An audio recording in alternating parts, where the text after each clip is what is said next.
කියනවා නම් මම මේ තරුණ මහත්තුරුන්ට කියන්නේ මේක දරා ගන්න බැරි ලොකු පිරිසක් ඉන්නවා. දැන් කියනවා මං එවලා තියෙන්නේ පල්ලියෙල්ලු. ඒ හින්දා තරුණයන්ට අහු වෙන්න එපාලු. අත්නෝරුවේ සිරිතම් එවලා තියෙන්නේ. අනේ ඒක දන්නේ තමයි ගම කොහෙද කියලා. පල්ලියෙන්ලු එවලා තියෙන්නේ. මං උස්සන්නේ NGO වලින්ලු. අද මං NGO වලින් උස්සනවා කියමුකෝ. ඔයත් කවුද ඉස්සුවේ? NGO වලින් ආවද ගෙදරට ආන්ගාද කත්නෝරුගේ බණත් වෙන අලුත් ගම හඬ යන්න කියලා. සල්ලි පොම්ප කරනවලු මගේ බණවලට. ඊයේ මතුගම බණනේ. කොහොමද 80000ක්වත් ඉන්න ඇති. දබ වැස්සනේ. ඔය මැද්දට ගෙනල්ලා දාන්න ඕන මට බයින් එකේ. මොනවා වගේ වෙයිද? ආපතටිකින් තමයි ගන්න වෙන්නේ.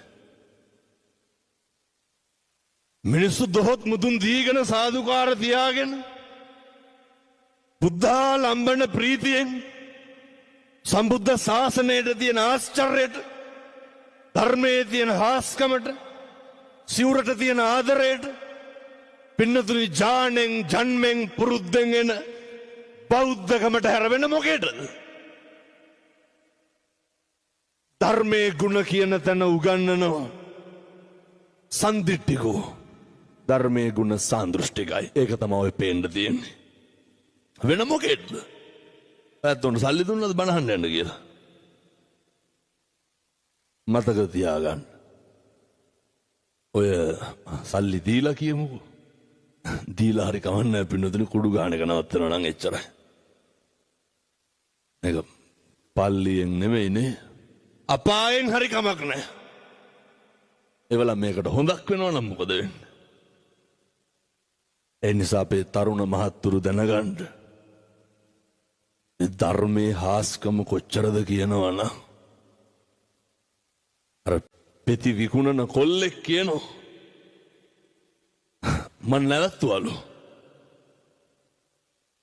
මේ විකුණන මහත්තුරු මේව නවත්තන්න. අම්මා තාත්තා දුක් විඳිනවා.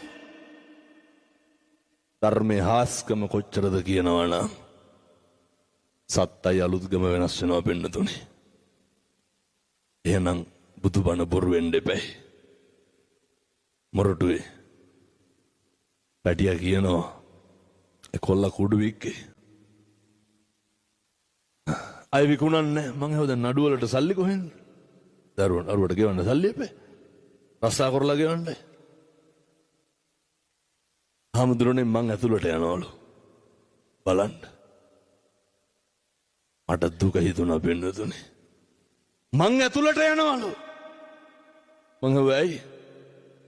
නැත්තව ලොකු පිරිසක් බේරෙනවලු එකෙන්. මේ ධර්මයේ හාස්කම සෙල්ලන්නේ තරුණයෝ බණහඬ ගත්තාම තරුණයන්ට තරම් මේක දැනෙන පිරිසක් නැහැ.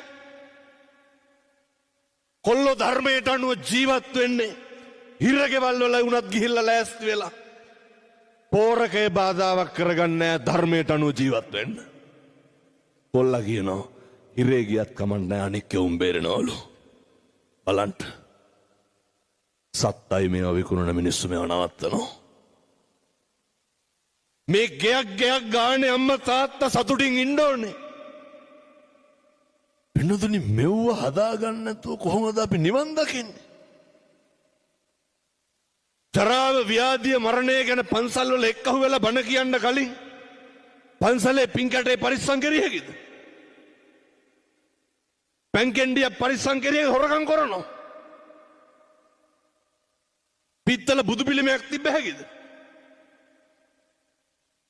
පින්නතුනි නිවන් දකින්න බණ කියන්න විහාරකේ ඇරලා තියෙන්න ඕනේ. බණමඩු ඇරලා තියෙන්න ඕනේ. පන්සලේ ගේට්ටු ඇරලා තියෙන්න ඕනේ. වහලා තියෙන ගේට්ටු ටික අරගන්න ඕනේ පින්නතුනි ඉස්සරලා. වෙන කොහොමද මේවා කියන්නේ අපි?